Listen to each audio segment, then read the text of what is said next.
নমস্কার বন্ধুরা, সবাইকে শুভ সকালের অনেক অনেক শুভেচ্ছা জানিয়ে শুভ বিবাহের আজকের পর্বের রিভিউ আমি শুরু করছি। বাংলা সিরিয়ালে তোমাদের সবাইকে অনেক অনেক স্বাগত।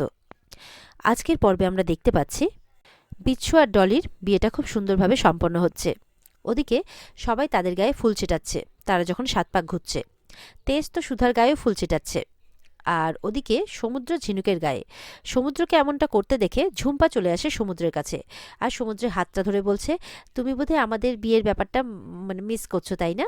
তখন বলছে, হাত ছাড়ো, কেন আমার হাত গায়ে পড়তে আসছো, ছাড়ো, হাত ছাড়ো। ঝিনুক তখন ওখান থেকে রেগে চলে যাচ্ছে। দোয়েল বলছে, তুই সমুদ্রকে এখনো খুব ভালোবাসিস, তাই না? তাহলে কেন নিজের অধিকারটা ছেড়ে দিচ্ছিস, কেন তোর জায়গাটা অন্য কাউকে নিতে দিচ্ছিস? তখন ঝিনুক বলছে, এখন ওর বিয়ে হয়ে গেছে, এখন আমার কিছু করার নেই। এই বলে ঝিনুক ওখান থেকে চলে যায়। তারপর দোয়েলের কাছে আসে মিলন। মিলন বলছে, জানিস তো, মা কিন্তু ভালো মন নিয়ে এই বিয়েটাকে মেনে নেয়নি। আমার যা মনে হচ্ছে যে অন্য কোনো উদ্দেশ্য আছে। দোয়েল বলছে, হ্যাঁ রে দাদা, এতক্ষণ আমি খুশিই ছিলাম, জানিস তো, কিন্তু যখন জানতে পেরেছি যে এই কারি কারি টাকা গয়না এগুলো লোভে মা বিয়ে দিচ্ছে, তখন আমার মনটা ভেঙে যায়। কারণ বিয়েটা হলো, ঝড় কিন্তু এখনো থামবে না দাদা, জানিস তো। বলে, হ্যাঁ সে তো অবশ্যই, বুঝতেই পারছি। এদিকে দেখা যাচ্ছে একদম হাবাত্তার মতো করছে ওই অদিতি আর জেঠিমা, একদম বাসনের উপর ঝাঁপিয়ে পড়ছে। তখন সুধা এসে তাদের হাত থেকে বাসনটা কাড়িয়ে নেয়। বলছে, এগুলোর একটাও আচার্য বাড়িতে যাবে না। বলে, কেন কেন যাবে না কেন? বলে, একটাও যাবে না। ও ডলি ওই বাড়িতে বউ নয়, মেয়ে হিসেবে যাবে। ও আমার বোনের মতো, আমার বোনই হলো। যদি ওই বাড়িতে গিয়ে ওর সামান্যতম কষ্ট হয়েছে, তাহলে তার জন্য তোমাদেরকে শাস্তি কিভাবে দিতে হয় এটা আশা করি কিছুক্ষণ আগে তোমরা টের পেয়েছো। তো সেই কথাটা মাথায় রাখবে। এই বলে কিন্তু সুধা চলে যায়। তারপর তারাও মণ্ডপে চলে যায় সুধার ভয়ে। এরপরে সিঁদুরদান হবে। লজ্জাবস্ত্র ধরার জন্য সুধা যায় ডলির কাছে। এরপরে তো সিঁদুরদান সম্পন্ন হয়। ঠাম্মি কিন্তু মনে মনে ভাবছে যে, মনে মনে সন্তুষ্ট নন, ভালো লাগেনি তার। বলছে যে, ডলির বিয়ের জন্যে না আমি ভালো পাত্র বাছতে পারলাম, না সুধা ভালো পাত্র বাছতে পারলো। আমার তো সন্দেহ আছে যে আচার্য বাড়িতে গিয়ে কি আদৌ ডলি ভালো থাকবে, না জানি ওকে কি কি সহ্য করতে হবে। এই বিয়েটা কি আদৌ তার জন্য ঠিক হলো, এমনটা ভাবছে ঠাম্মি। এদিকে শুরু হয় বিদায়ের পালা।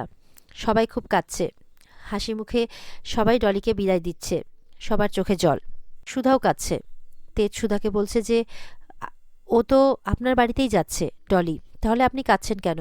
সুধা বলছে, এই অনুভূতিটা কোনোদিনই একটা ছেলে বুঝতে পারবে না।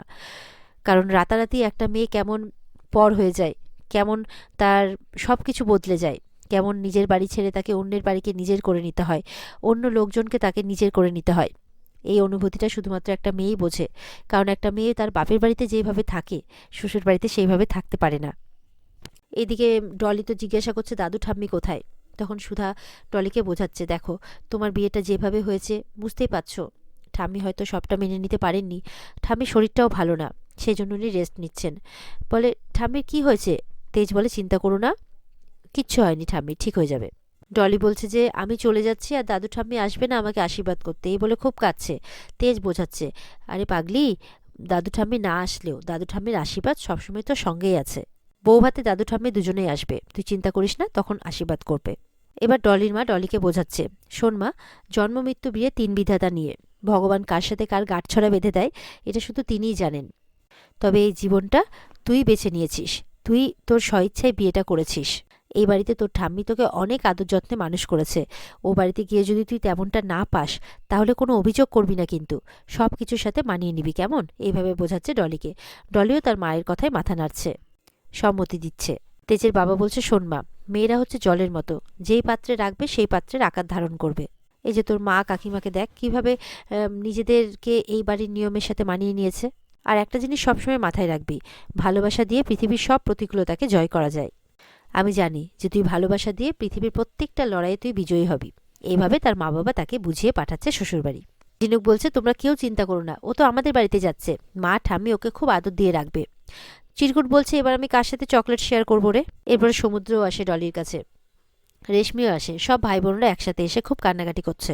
এদিকে দেখা যাচ্ছে যে সুধাদের বাড়িতে আর কি, সুধার জেঠিমা অদিতি তো বরণ ডালা সাজাচ্ছে, দুধে আলতার থালা রেডি করছে।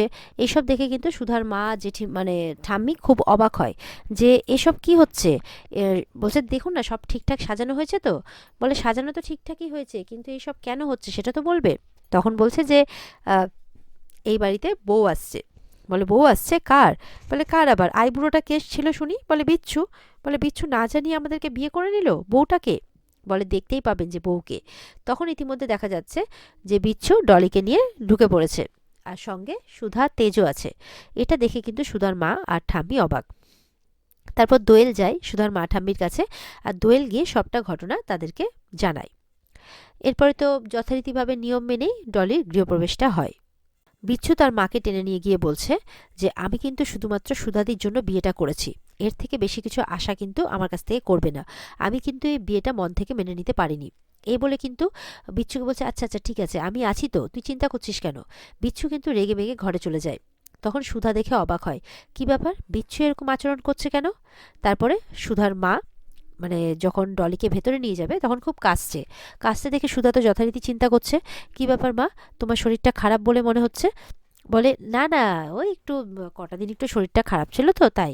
তখন অদিতি বলছে, খারাপ আবার হবে না, নিজের ইচ্ছাকৃত তো অসুখ বাঁধিয়েছে। এটা শুনে কিন্তু সুধা আর তেজ দুজনেই চিন্তায় পড়ে যায়। তেজ বলছে সত্যি তো মা, আপনার শরীরটা কিন্তু খারাপ লাগছে, খারাপ দেখাচ্ছে। বলে ও কিছু না, ছাড় তো। দোয়েলও কথা ঘুরিয়ে দেয় যে আজকে এই শুভ দিনে এসব কথা বরঞ্চ থাক। এরপর তারা ডলিকে ভেতরে নিয়ে যায় ঘরে। এদিকে অদিতি আর জেঠিমা দরজায় খুব দেখছে যে কি ব্যাপার, আর কিছু আর জিনিসপত্র কই, ভেবেছিল যে জিনিসপত্রগুলো সঙ্গে আসবে। সুধা তখন আসে। সুধা বলছে যে মানে সুধাকে দেখে বলছে, কি ব্যাপার রে, আর জিনিসপত্র কই। বলে সেই সমস্ত কিছু বসু মল্লিক বাড়িতেই থাকবে। বলে মানেটা কি, মেয়ে এখানে থাকবে, মেয়ের জিনিসপত্র ওখানে। তখন সুধা বলছে আমি ডলির কিছু জিনিসপত্র জামা কাপড় এখানে পাঠিয়ে দেবো। বলে যে তো আর বাকি গয়নাগাটি, টাকা পয়সা, থালা বাসন এইসব? বলে ওই সব ঠাম্মির কাছে গচ্ছিত থাকবে। সুধা বলছে আমি তো এই বাড়িতেই বড় হয়েছি ছোট থেকে, তাই কে কেমন এটা আমি খুব ভালো করেই বুঝি। সম্রাটের সাথে আমার বিয়েটা ভাঙার একটাই উদ্দেশ্য ছিল, পণ চাওয়া। আর সেই একই ভুল আমি এই বাড়ি মানে এই বিয়েতে কিন্তু করব না। আমি অনেক ভেবেচিন্তে আমার ভাইয়ের সাথে ডলির বিয়েটা দিয়েছি। আর আমি এই বাড়িতে এই বাড়ির মেয়ে হিসেবে নয়, ডলির বৌদি হিসেবে এসেছি।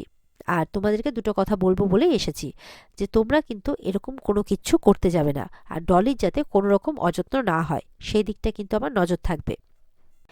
জেঠিমা এবার মনে মনে বলছে, আমাকেও তুই চিনিস না, আমার নামও লক্ষ্মী। ডলি যখন এই বাড়িতে কষ্টে থাকবে তখন তার সেই কষ্টটাকে আনন্দে ভরিয়ে দিতে ওই বাড়ি থেকে টাকা পয়সা ঠিক আসবে, আর আমি ঠিক এইসব হাতিয়ে নেব। এরকমটা মনে মনে প্ল্যান করছে। এরপর তো তেজরা সেখান থেকে যাবে, টাইম হয়ে গেছে যাওয়ার।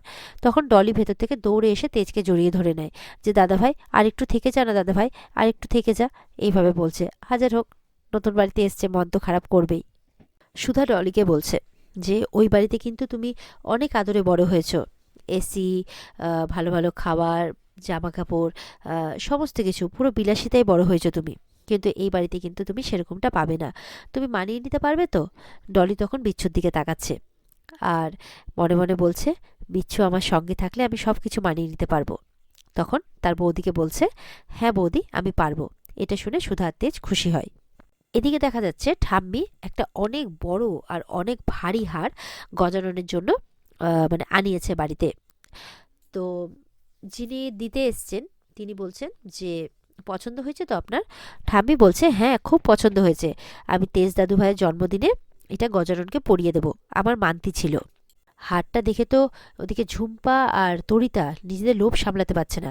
ঝুম্পা বলছে যে এই হারটার দাম বোধহয় কয়েক লাখ টাকা হবে, তাই না? তরিতা বলছে তার বলতে। এরপর তো ঠাম্মি বলছে হারটা নিজের কাছেই রেখে দেবে। আর সেই গয়নার দোকানদার বলছে খুব সাবধানে রাখবেন কিন্তু, আজকাল দিনকাল ভালো নয়। বলে আমি জানি যে এটা কোথায় ভালো মতো যত্নে থাকবে।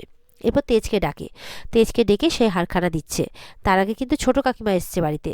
বলছে এতদিনে তোমার বাড়ি ফেরার টাইম হলো? বলছে যে আসলে বোন অসুস্থ ছিল তো তাই। আর এসে এসেই তার যখন হাতটার দিকে চোখ পড়েছে সে তো আর চোখ সরাতেই পারছে না। তারপর বলছে যে এই হারটা আমাকে দিন না, আমি আমার কাছে খুব যত্নে রাখবো। ঠাম্মি তো দেবে না। তরিতা বলছে আমার কাছে তো কিছুই নেই, তো এইটা আমার কাছে থাকলে চোর আমাকে সন্দেহ করবে না, তাকেও দেবে না।